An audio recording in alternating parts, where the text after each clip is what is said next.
அனைவருக்கும் வணக்கம். நான் சோதரர் தமிழரசன் பேசுகிறேன். இந்த சேனல் ஃபஸ்ட் டைம் பார்க்குறவங்களா இருந்தீங்கன்னா சப்ஸ்கிரைப் பண்ணிக்கோங்க, பெல் பட்டனை கிளிக் பண்ணிக்கோங்க, ஆளுங்கிற ஆப்ஷன் இருக்கும், அதையும் சூஸ் பண்ணிக்கோங்க. அப்போ தான் நாங்கள் போடுற பதிவுகள் எல்லாமே உங்களை வந்து சேரும். இன்றைக்கி நம்ம இந்த பதிவில் பார்க்க போகிற தலைப்பு நட்சத்திர பலன்கள். நட்சத்திர பலன்களை பற்றி தான் இந்த பதிவில் நம்ம பார்க்க போகிறோம். அந்த வரிசையில் வந்து பார்த்திங்கன்னா போராட நட்சத்திரத்தை பற்றி பார்க்க போகிறோம். போராட நட்சத்திரம் வந்து பார்த்திங்கன்னா தனுசு ராசியில் மட்டும்தான் இருக்கும். ஒரு சில நட்சத்திரம் வந்து பாருங்கள் 2 ராசிக்கு வரும். ஒரே நட்சத்திரம் தான், ஆனால் 2 ராசிக்காரங்களாக இருப்பாங்க. நிறைய பேர் இருப்பாங்க அந்த மாதிரி. ஆனால் போராட நட்சத்திரம் வந்து பார்த்திங்கன்னா தனுசு ராசிக்கு மட்டும்தான். தனுசு ராசி போராட நட்சத்திரம் தனுசு ராசியில் மட்டும்தான் இருக்கும். ஏன்னா அது உடைபடாத நட்சத்திரம். போராடம் 1, 2, 3, 4 பாதங்கள் உள்ளடக்கிய ராசி தனுசு ராசி. இது உடைபடாத நட்சத்திரம். இது சுக்கிரனுடைய நட்சத்திரம். போராட நட்சத்திரத்துக்கு அதிபதி யாருன்னு பார்த்தீங்கன்னா சுக்கிரன். பொதுவாகவே போராட நட்சத்திரக்காரங்களோட கேரக்டர் எப்படின்னு பார்த்துடலாம் நம்ம. சரிங்களா? போராட நட்சத்திரக்காரங்க கேரக்டர் எப்படி இருக்கும், நீங்கள் வணங்க வேண்டிய தெய்வ வழிபாடு என்ன, தெய்வத்தை வழிபட்டால் நல்லது, அதே மாதிரி உங்களுக்கு நடக்கக்கூடிய தசாபுத்தி என்ன பிளானட்டோட இம்பேக்டில் இருப்பீங்க, எல்லாமே இந்த வீடியோவில் நம்ம பார்த்துடலாம். போராட நட்சத்திரத்தோட கேரக்டர் எப்படின்னு பார்த்தீங்கன்னா சுக்கிரனுடைய நட்சத்திரங்க. அந்த சுக்கிரனுடைய நட்சத்திரத்தில் பிறந்தவங்களுக்கு அத்தனை பேத்துக்கு அந்த குணம் இருக்கும். கலகலன்னு இருப்பீங்க. நிறைய போராட நட்சத்திரக்காரங்க பாருங்கள் சிரிச்ச முகமாக இருப்பீங்க. அடுத்தவங்களுக்கு உங்களை பார்த்தாலே அடுத்தவங்களுக்கு பிடிக்குங்க. அடுத்தவங்களை ஈஸியாக அந்த கவரக்கூடிய அந்த தோற்றம் கொண்டவங்களாக தான் இருப்பீங்க போராட நட்சத்திரக்காரங்க. நல்ல பேச்சு திறமை, நல்ல ஒரு அறிவாற்றல், நல்ல ஒரு வசீகர சக்தி உங்களுக்கு அதிகமாக இருக்கும். போராட நட்சத்திரம்னாலே ஒரு நல்ல ஒரு நட்சத்திரம். சுக்கிரனுடைய நட்சத்திரம். ரொம்ப நல்லவங்களாக இருப்பீங்க. அதான் ரொம்ப முக்கியம். ஏமாளியாக இருப்பீங்க. உதவி செய்கிறதுல ஒரு நம்பர் 1 ஆளாக இருப்பீங்க. இல்லாதவங்களுக்கு கொடுத்து உதவி செய்வீங்க. அந்த மனிதாபிமானம், அந்த இறக்க குணம் உங்கள்கிட்ட அதிகமாக இருக்கும். மனசாட்சிப்படி நடப்பீங்க. கரெக்டாக நடப்பீங்க. மனசாட்சிப்படி நடப்பீங்க. எல்லாத்தையும் வளைஞ்சு நெளிஞ்சு போயிடுவீங்க. யாரையும் அவ்வளோ சீக்கிரம் பகைச்சிக்க மாட்டீங்க. உங்களை தான் அடுத்தவங்க வந்து யூஸ் பண்ணிக்குவாங்களே தவிர நீங்கள் வந்து அடுத்தவங்களுக்கு நல்லா இருக்கணும், உதவி செய்யணும் தான் நினைப்பீங்க. அந்த நட்சத்திரத்துக்குண்டான குணமே அதுதான். சிரிச்ச முகமாக இருப்பாங்க. அதனால் முன்னாடியே சொன்னேன், போராட நட்சத்திரக்காரங்களே ஒரு நல்ல ஒரு நட்சத்திரம்னு சொல்லிடலாம்.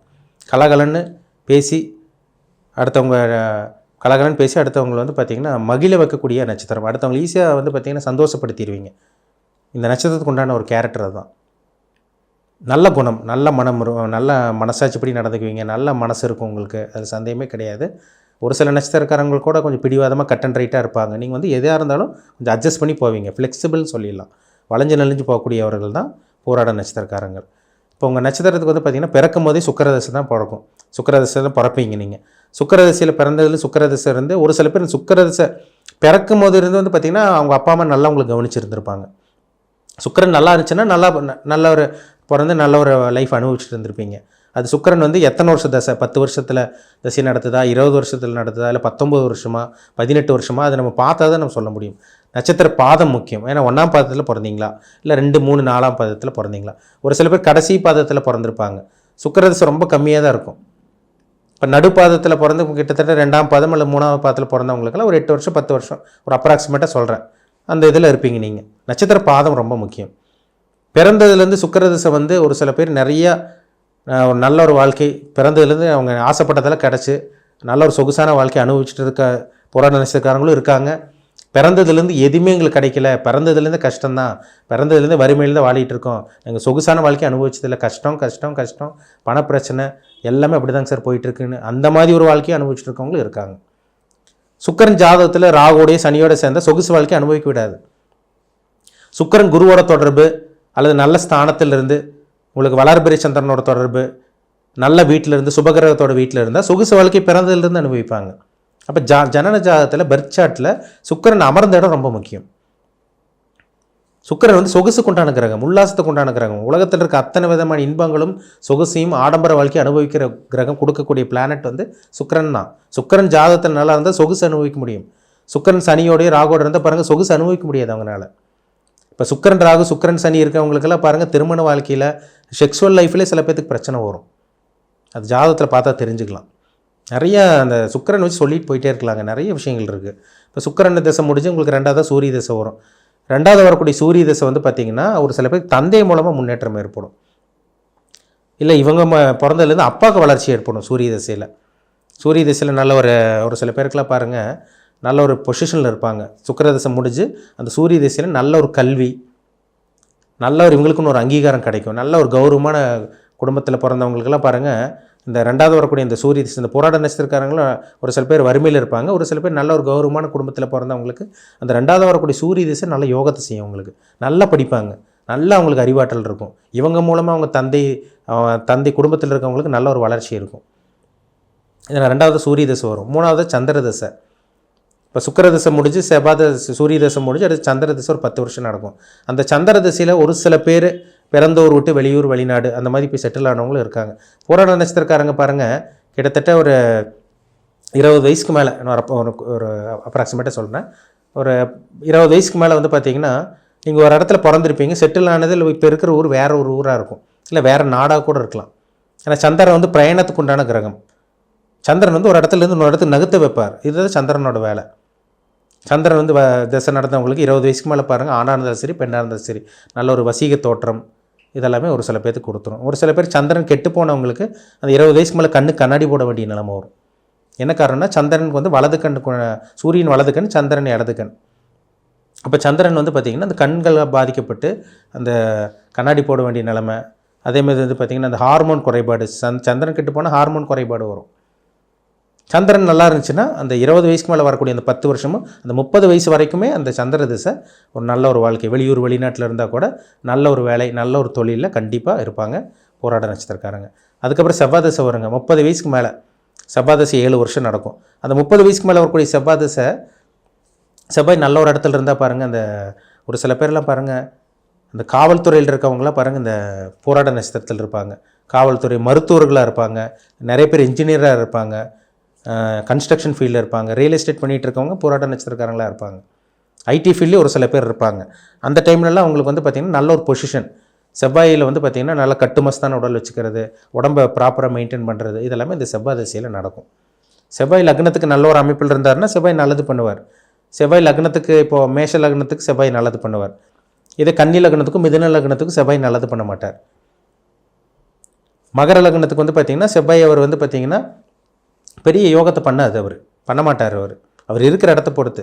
இதே மீன லக்னம் தனுசு லக்னத்துக்கெல்லாம் செவ்வாய் ராஜயோக அதிபதி, பரிபூர்ண ராஜயோக அதிபதி, நல்லது பண்ணிட்டு போயிட்டே இருப்பார். இப்போ என்னென்ன லக்னத்துக்கு என்னென்ன செவ்வாய் நல்லது பண்ணுவோன்னு பார்த்தீங்கன்னா லக்னத்தை வச்சு நம்ம சொல்ல முடியும் லக்னாதிபதியோட நிலைமை என்ன, இப்போ செவ்வாய் என்ன பொசிஷனில் இருக்குது. செவ்வாய் திசையில் பாருங்கள் 30 வயசுக்கு மேலே வரக்கூடிய செவ்வாய் திசை ஒரு சில பேருக்கெல்லாம் கவர்மெண்ட் ஜாப் கிடச்சிடும், அரசாங்கத்தில் இருப்பாங்க, நல்ல பொசிஷனில் இருப்பாங்க, அதிகார பதவியில் இருப்பாங்க. நிறைய பேர் மருத்துவர்கள், நான் முன்னாடி சொன்ன மாதிரி மருத்துவர், காவல்துறை அதிகாரிகள், நிறைய பேர் போராட நட்சத்திரக்காரங்க வந்து பார்த்திங்கன்னா இந்த ஏர்ஃபோர்ஸ், அந்த மிலிட்ரி இதெல்லாம் இருக்கவங்களும் இருக்காங்க. போராட நட்சத்திரக்காரங்க இருக்க தான் செய்கிறாங்க. இப்போ ஒவ்வொருத்தரும் ஒவ்வொரு கர்மாவில் பிறக்கிறாங்க. அப்போ அந்த தசாபுத்தி இந்த கிரகங்கள் வந்து எந்த லக்னத்துக்கு எந்த அமைப்பில் இருக்குது, என்ன கர்மாவில் இருக்காங்க, அது வந்து ஜனன ஜாதகத்தில் கிரகங்கள் அமர்ந்த இடத்த பொறுத்து தான் நம்ம துல்லியமாக சொல்ல முடியும். சரிங்களா? அடுத்து ராகு திசை, முக்கியமான திசைங்க. இந்த 30 வயசுக்கு மேலே வரக்கூடிய அந்த ராகு திசை 18 வருஷம் திசை நடத்தும். அந்த ராகு திசை வந்து அந்த ஒரு சில பேர் 35-40 வயசுக்கு மேலே தான் பாருங்கள் அந்த போராட்ட நட்சத்திரக்காரங்க ஒரு நல்ல ஒரு வாழ்க்கையை வாழ்வாங்க. ஒரு சில பேர் 35-40 வயசுக்கு மேலே லைஃப் மாறும், கம்ப்ளீட்டாக மாறும். என்ன காரணம்னா அந்த ராகு வந்து 18 வருஷம் திசையை நடத்தும். ஒன்றுமே இல்லாமல் இருப்பாங்க, திடீர்னு பார்த்திங்கன்னா பெரும் பணத்துக்கு அதிபதியாக இருப்பாங்க. கோடீஸ்வரங்கள்லாம் பாருங்கள், பெரிய பெரிய BMW ஆடி கார் வச்சுருக்கவங்க, 4-5 வீடு வச்சுருக்கவங்க பாருங்கள், அவங்களுக்கு ராகு திசை நடந்திருக்கும். 40 வயசுக்கு மேலே போராட்ட நட்சத்திரங்கள் கண்டிப்பாக ராகு திசை நடந்துகிட்ருக்கும். அந்த ராகு சனியோட சேர்ந்தால் ராகு திசை அவுட்டு, ராகு சுக்கிரனோட சேர்ந்தால் பெரும் பணத்துக்கு அதிபதி, கோடீஸ்வர வாழ்க்கை கண்டிப்பாக ராகு திசை கொடுக்கும்.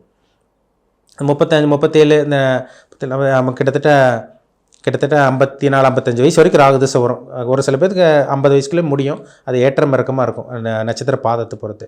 50 வயசுக்கு மேலே வரக்கூடிய குரு திசை வந்து பார்த்திங்கன்னா இந்த கிட்டத்தட்ட 60-65 வயசு வரை, 65-66 வயசு வரைக்கும் குரு திசை நடக்கும். அந்த குரு திசை வந்து நல்ல ஒரு ஸ்தானத்தில் இருந்தால் கூட அந்த 40 வயசுலேருந்து அந்த அந்திம கால 40லேருந்து 70 வயசுக்கு மேலே வரைக்கும் நல்ல ஒரு வாழ்க்கையை வாழ்வாங்க. என்ன காரணம்? அடுத்தடுத்து வரக்கூடிய பெரிய திசைகள். குரு திசை நல்லா கிளிக் ஆக்கிரும்.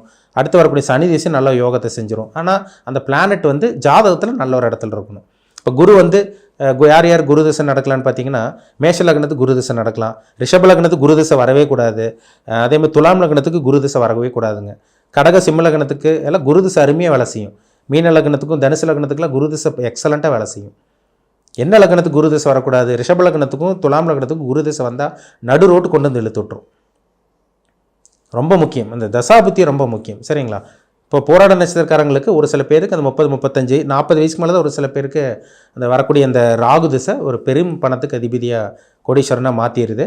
ஒரு சில பேர் பிறந்ததுலேருந்து நல்லா இருப்பாங்க. அதுக்கு என்ன காரணம்னா அவங்க ஜனன ஜாதகத்தில் நடக்கக்கூடிய தசாபுத்தி வந்து அவங்களுக்கு சாதகமாக அமைஞ்சிரும். அதில் சந்தேகமே கிடையாது. அவங்க தான் ஒரு சில நல்ல விஷயங்கள்லாம் சில வாழ்க்கையில் பார்க்குறாங்க. ஏன்னா எவ்வளோ பேர் இருக்காங்க. ஒரு சில பேர் ரோட்டில் இருக்காங்க, ரோட்டில் படுத்துட்டு இருக்காங்க, கஷ்டப்படுறாங்க. ஒரு சில பேர் பிச்சை எடுத்துகிட்டு இருக்காங்க, காசு பணம் இல்லாமல் எவ்வளோ கஷ்டப்படுறாங்க. ஒரு சில பேர் பிறந்ததுலேருந்து கோடீஸ்வரனாக இருக்காங்க. ஒரு சில பேர் பிறந்ததுலேருந்து வியாதியோடு பிறக்கிறாங்க. ஒரு சில பேர் பிறந்ததுலேருந்து ஆரோக்கியமாக இருக்காங்க. இப்போ வரைக்கும் ஒரு 40, 45 வயசு வரைக்கும் அவங்களுக்கு எந்த ஒரு வியாதி மருத்துவமனைக்கு அவ்வளோ சீக்கிரம் மேக்ஸிமம் போயிருக்க மாட்டாங்க. சின்ன சின்ன காய்ச்சல் தலைவலிக்கு தவிர பெரிய அளவுக்கு அங்கே அட்மிஷனே ஆயிருக்க மாட்டாங்க. என்ன காரணம்னா அவங்க ஜாதகத்தில் நல்ல தசாபுத்தி, அடுத்தடுத்து வரக்கூடிய தசாபுத்தி நல்லா இருக்கிறதுனால தான் அவங்க லைஃப் வந்து நல்லா இருக்குது. எல்லா மனிதர்களும் ஒரே மாதிரி கிடையாது. ஒவ்வொருத்தரும் ஒரு விதமாக பிறக்கிறாங்க. அது அவங்கவுங்க ஜாதகத்துக்கு பொறுத்து அந்த கிரகங்கள் அவங்களை எப்படி ஆட்டி படைச்சிட்டு இருக்கு, கிரகங்களோட தாக்கம் என்ன, அதை வச்சு தாங்க நம்ம சொல்ல முடியும். ரொம்ப முக்கியம் தான். சரிங்களா? இப்படி தான் உங்கள் லைஃப் போகும். நான் சொன்ன கிரகங்களோட தசாபுத்தி இதை மீறி ஒரு மனுஷன் போக முடியாது. இதில் தான் அவங்க ஒவ்வொரு மனுஷனோட வாழ்க்கையும் இருக்குது. இதில் சூட்சமே இருக்குது.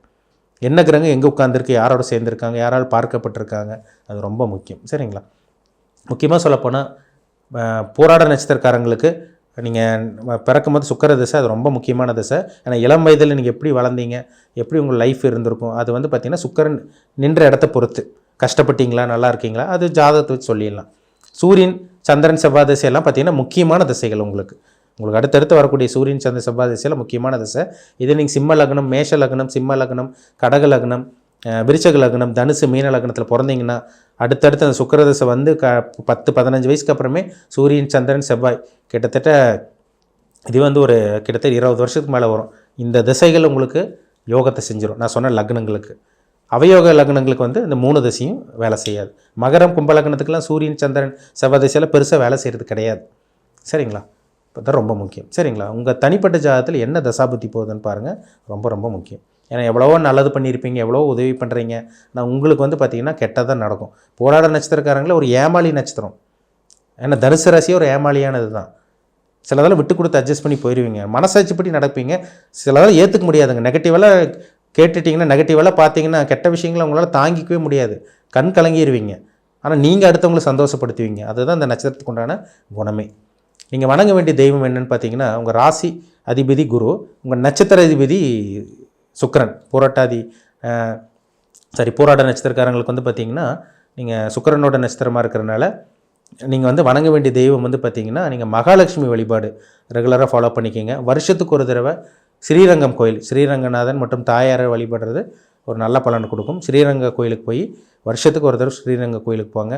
அதேமாதிரி கஞ்சனூர் கும்பகோணம் பக்கத்தில் இருக்குது சுக்கிரனுடைய ஸ்தலம். கஞ்சனூர் கோயில் கும்பகோணம் பக்கத்தில் இருக்குது. அதுவும் வருஷத்துக்கு ஒரு தடவை வழிபடுறது உங்களுக்கு நல்ல பலன் கொடுக்கும். மகாலட்சுமி வழிபாடு வருஷத்துக்கு ஒரு தடவை, ஸ்ரீரங்க வழிபாடும் அதே மாதிரி கஞ்சனூர் கோயில் வழிபாடும் பண்ணுறது உங்களுக்கு நல்ல பலனை கொடுக்குங்கிறதுல சந்தேகமே கிடையாது. ரெகுலராக ஃபாலோ பண்ணிக்கோங்க. உங்கள் தனிப்பட்ட ஜாதகம் பர்சனல் ஹாரஸ் பார்க்க விருப்பப்பட்டிங்கன்னா கீழே இருக்க வாட்ஸ்அப் நம்பருக்கு உங்கள் ஜாதகத்தை அனுப்பிச்சுடுங்க, அப்பாயின்மெண்ட் வாங்கிக்கிங்க. உங்கள் தனிப்பட்ட ஜாதகத்தை பார்த்து நம்ம தெளிவாக துல்லியமாக தெரிஞ்சுக்கலாம். மீண்டும் அடுத்த பதிவில் சந்திக்கும் வரை உங்களிடமிருந்து விடைபெறுவது உங்கள் ஜோதிடர் தமிழரசன்.